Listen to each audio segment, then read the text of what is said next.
السلام علیکم ګرانو کتونکو نوید بهزاد یم مردان نیوز شپې نه حاضر یم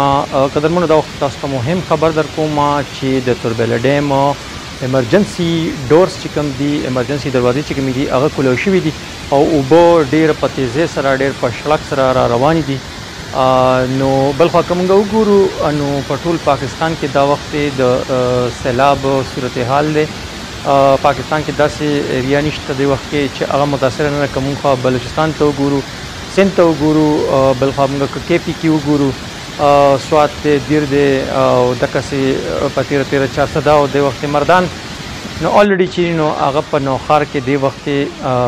اوبه چې کوم دي د اوبو بهاو چې دی هغه ډېر زیات تیز دی بل خوا چې په توربېله ډیم دغه اوبه راشي نو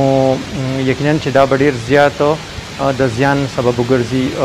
خو د خدای نه به خیر غواړو کتونکو ویډیو کول مقصد دا و چې تاسو احتیاط وکړئ خپل دا وخت موږ تاسو ته دغه ویژوال شریکو یو د توربېله ډیم کوم کې چې ایمرجنسي ډورز چې کوم دي هغه کولو شوي دي او اوبه په شړک را روان دي